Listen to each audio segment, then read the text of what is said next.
Welcome back, Mando.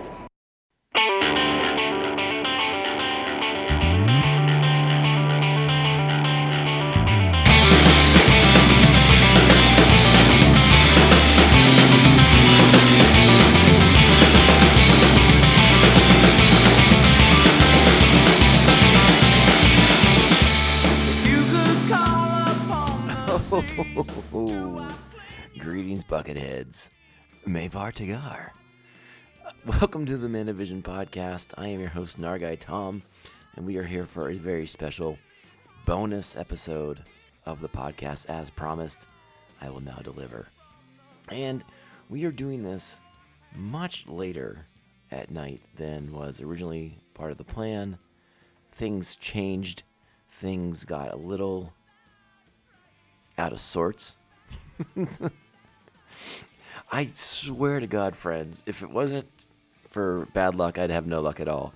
Sometimes I think the universe is trying to send me a message that I really just shouldn't go to movie theaters anymore. I should really just hang it up, announce my retirement from venturing out into the world to go to a movie theater, because just stupid, ridiculous things happen when I'm there. So I will regale you with my tale of woe from being out at the theater. And I want to be clear about something. The theater that had one of these early Amazon screenings, it is a nice, high-end, a fancy movie theater, if you will. Like the recliner seats, the whole thing, and it's very top-notch. It's I don't think it was an IMAX, but it's like the Dolby Digital shaking of the walls when things are happening kind of movie theater. So my buddy and I, we get there. We're at like 6:30 or so. We take our seats, the assigned seats that I picked out, and it's all well and good initially, And then we're sitting there, we've been talking for a little bit, and it feels like it's a decent amount of time had passed, and we notice it's like 7:05, and nothing's happened, and that's a little concerning, right? A little alarming.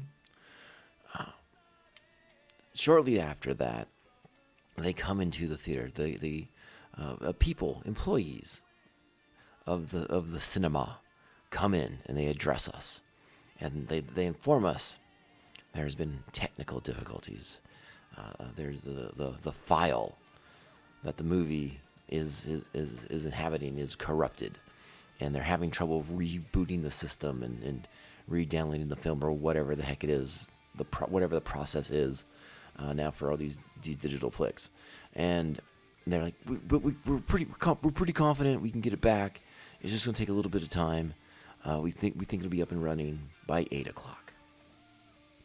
So I check in with my buddy, and he's got unlike me, he has to go to work very, very early on Wednesday. So I was like, "Are you cool with that? Because if you need a split, like I totally get it, I totally understand, and I'll make my own way home." And he's like, "No, it'll be all right. We can wait it out." I'm like, "All right, we'll wait it out." And a couple people in the theater, they're getting a little uppity.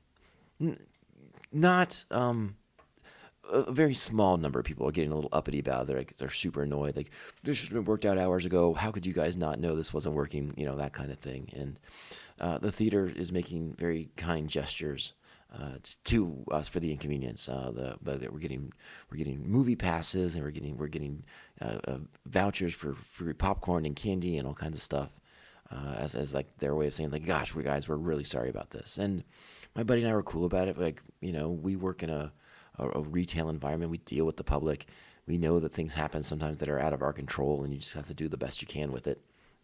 So we're being cool. And again, 99.9% of the people are being cool about it too.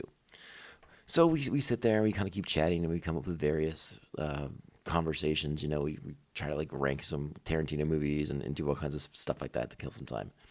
And so it's getting close to 8:00.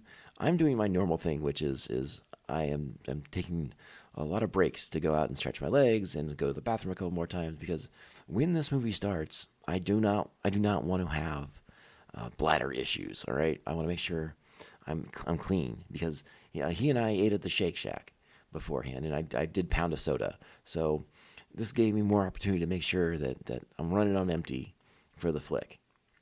So I go back and forth a couple different times, and we're getting close to 8 o'clock. It's like, all right, here we go. It's finally going to happen. Meanwhile, I've texted my wife. I'm like, hey, I'm not going to be home at like 9:30 like I thought. Movie's going to be delayed.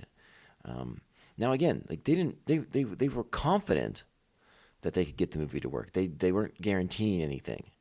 And so they had said, hey, if anyone needs to bounce, we'll work out refunds or passes or whatever. I don't know if anyone really took them up on that.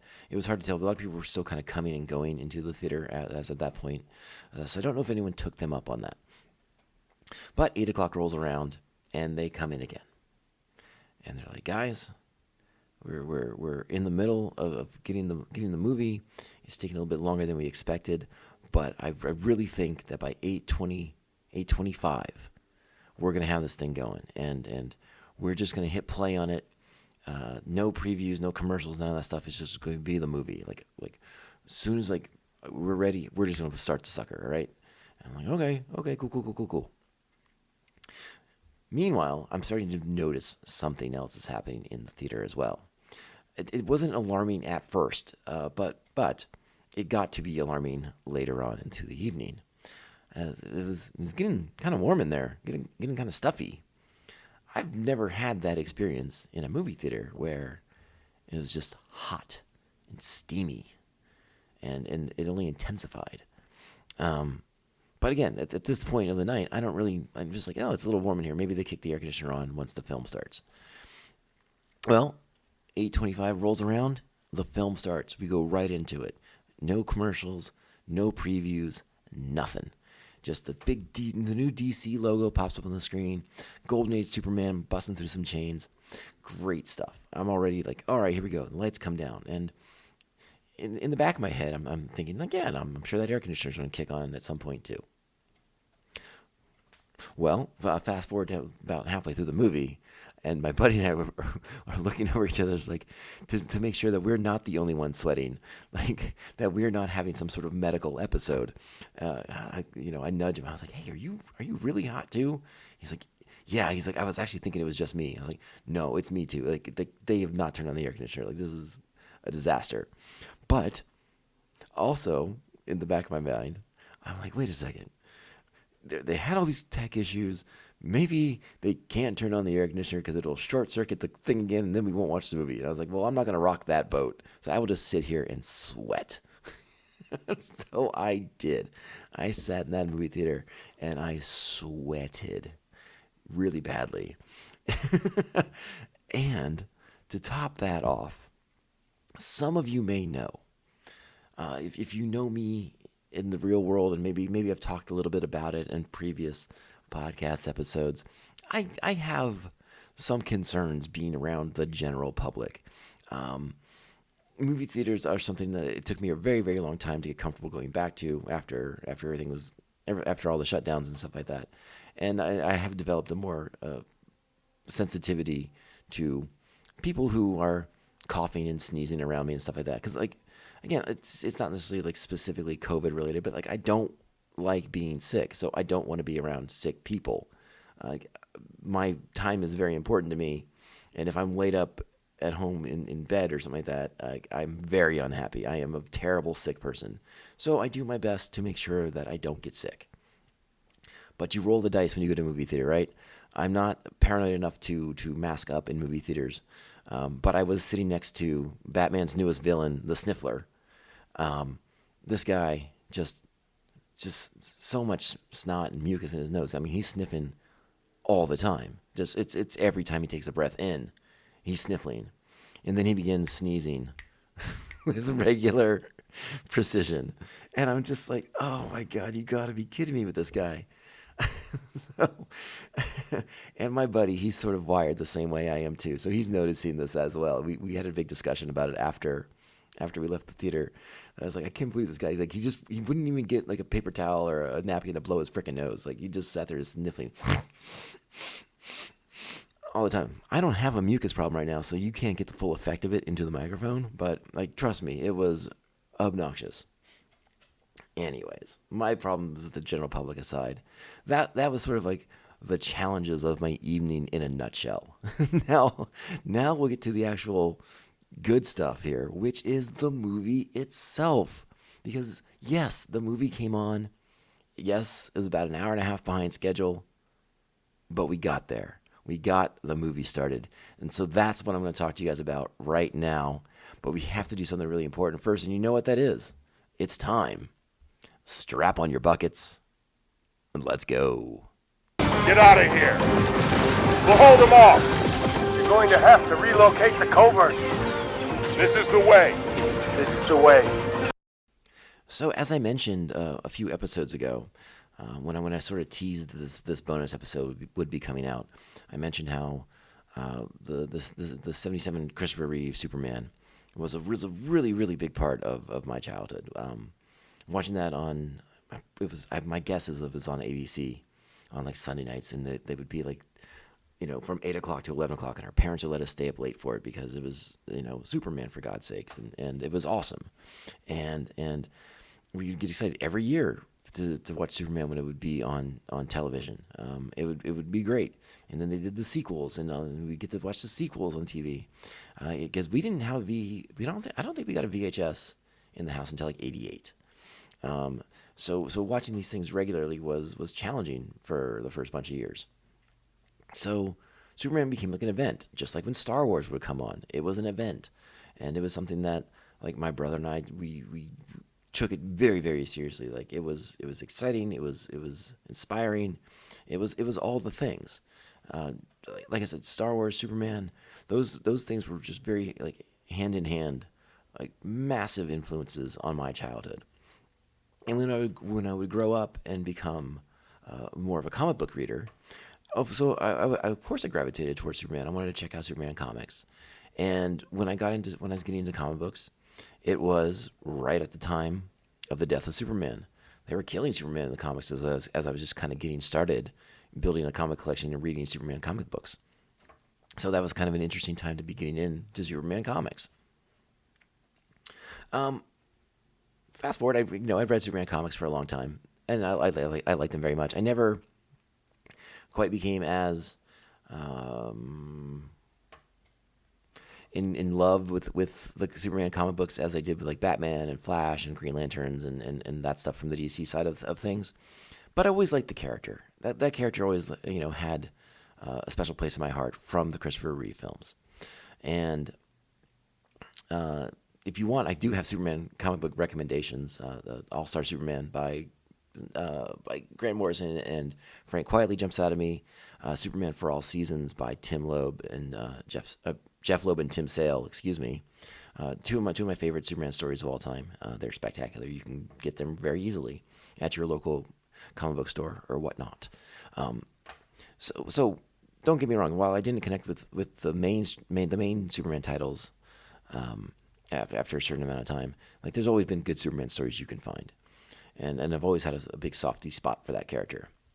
And then I would get excited when there would be the new iterations.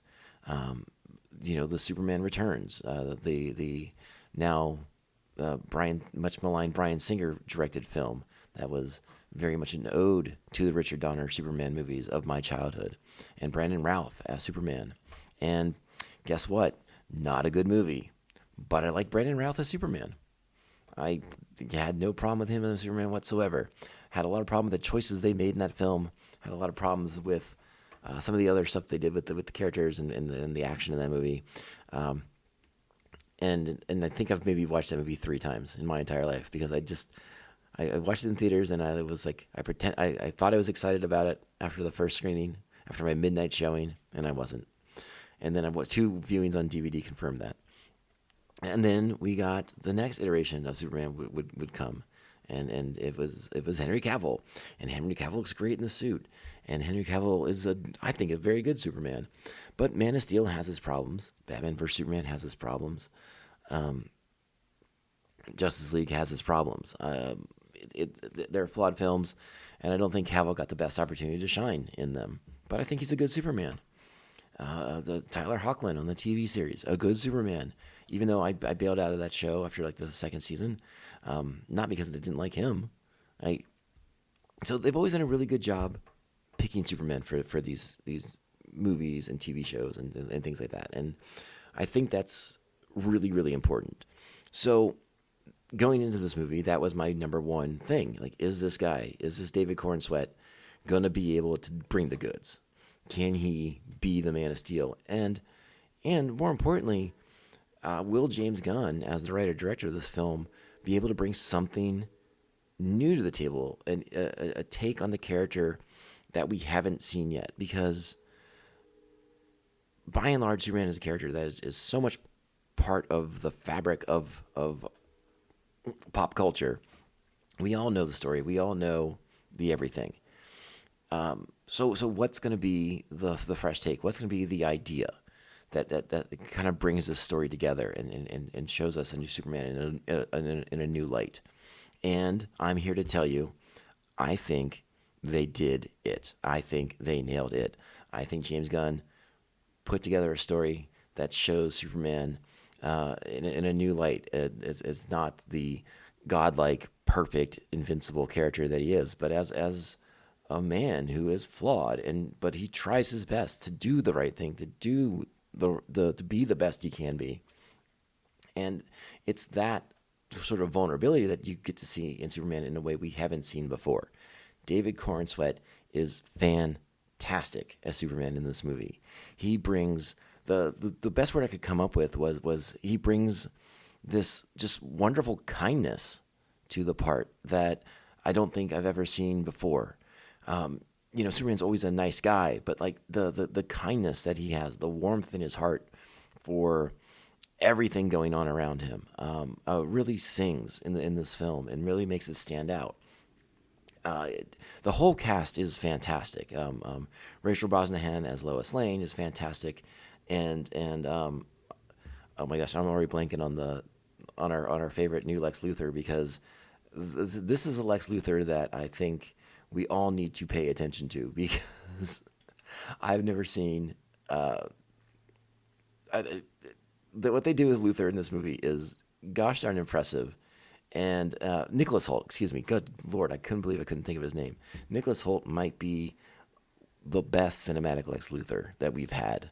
And I say that all due respect to Gene Hackman, but Gene Hackman's a very different take on the character. And it's a less modern take. It's more of the classic supervillain take. This version is off the charts. It's fantastic. And I think you guys are going to have a good time if you want to go see this movie this weekend. It's a lot of fun.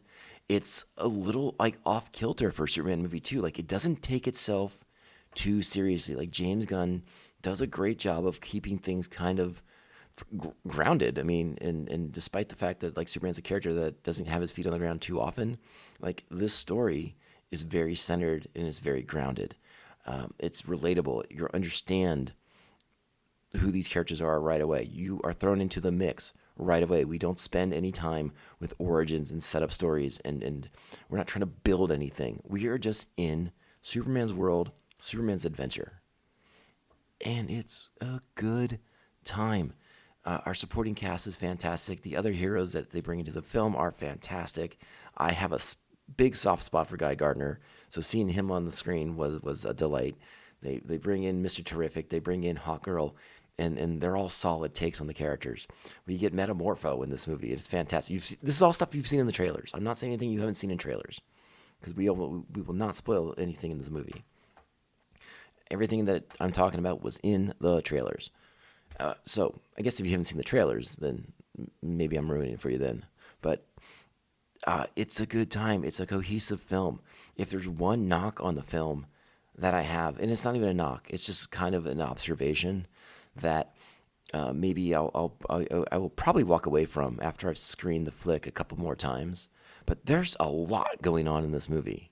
Like, sometimes I wish like some of the supporting characters had a little bit more screen time, that we got to do a little bit more in this world. But there are so many elements happening. There's so many plates being spun that by the time you get to the third act and you're rocketing towards your finale, you just got to keep moving. And that's the thing of this movie. It moves.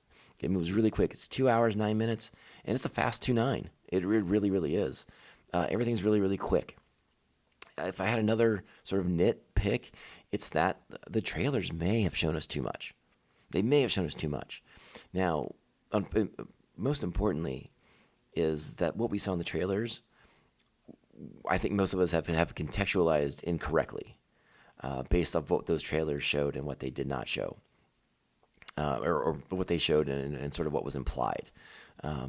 So keep that in mind as you watch the film, because I do think there was some opportunity to kind of pull some things back in the trailers, but I can see why they did what they did with the trailers, because you're asking an audience to go with you on a journey that they just did with you not that long ago. The knife, the body of the old DC cinematic universe is not that cold still. So they probably gave you a lot to make sure that they could entice you back to the theater to, hey, we're trying this again. Come with us. We're going to make sure that you don't regret your decision. And I think they really do hit that mark. Again, without saying too much, like, the movie stays focused on Superman. It's not worried about setting up some grandiose cinematic universe. It's focused on what it's doing. But you're already in a cinematic universe. Just the things they talk about, the things they say, the other characters that inhabit it already make this a fuller universe than maybe we're accustomed to. And I think it works really nicely. The way he bounces off these other characters, the way these heroes kind of get along with each other, the sort of things that are already in place. And they nail it in the opening. They set all this stuff up in the first 60 seconds of the movie, and then you're in. And it's so easy. It's such an easy entry point. But it's then when we get to connect with Superman in a way that I don't think we've gotten to do before. And they really, really nail it. I think they really do a good job of making us see Superman in a different light and understand that character and sympathize with that character and connect with that character, because there is a moment that is pivotal to the movie that challenges our notions of the character. And I really like what they did. I'm waiting to hear from some more comic book people on what they think of some of the stuff that was thrown out there. But I like that it challenges his idea of who he is. And I like a Superman with doubt, and I like a Superman that has to do what we all do, which is just put one foot in front of the other and get out there and do the best we can to make the world a better place. It's really simple, it's really effective, and it's really gosh darn enjoyable. And I think you guys will have a blast with it. Obviously, Crypto steals this movie. I can't help that. If there are dog lovers in the audience, there are going to be so many things that you can relate to with that dog.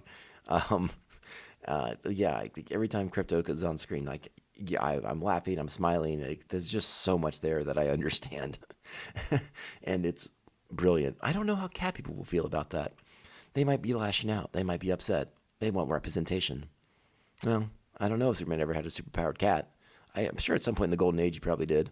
But Crypto's the one that is current. And Crypto slaps. All right? So, guys, I'm gonna stop it right there. I don't want to inadvertently say too much. But gosh darn, what a fun time. What a fun movie. I'm really looking forward. I think I'm going to go see this again. I might wait a week or two, but I think I'm going back because I'd really like to watch this one again and not have sweat pouring off my brow as I do so. But gosh darn it, I had a lot of fun with this. And it's a great cast. I think everyone in this movie is almost pitch perfect. The chemistry between Lois and Clark is dynamite. And like I said, David Corenswet brings something new to the table. He brings a vulnerability to the character that we rarely have seen. And like I said it before, it's just the kindness that he instills in that character is something that I don't think I've seen cinematically before. Really enjoyed the kindness, the hopefulness, the optimism that this movie has. And if this does end up being the movie that launches a brand new DC cinematic universe, I think this movie sets the tone for that universe in a really, really nice way, in a really positive way. Obviously, we can't wait to see what they might do with Batman. And obviously the speculation is that they will go the opposite direction of what Matt Reeves is doing. And we potentially have a lighter Batman. But Batman can only be so light. Let's be perfectly honest. But that's a problem for another day. Go see Superman this weekend or next, whenever you can, whenever you make the time. I think you're going to have a lot of fun with it. It's very, very enjoyable. James Gunn does a great job. And I'd love to hear your thoughts. You know how to reach out to me. You know where to find me on the socials. Mando_Vision, Twitter/X and Insta. Mandovision at mandovisiontom@gmail.com. Just Mandovision for the blue sky. And as I mentioned earlier on our regular episode, check out my Instagram posts. I had a chance to go visit the Scum and Villainy Cantina in Los Angeles, and I shared some pictures on the socials. So check those out if you're on the Insta.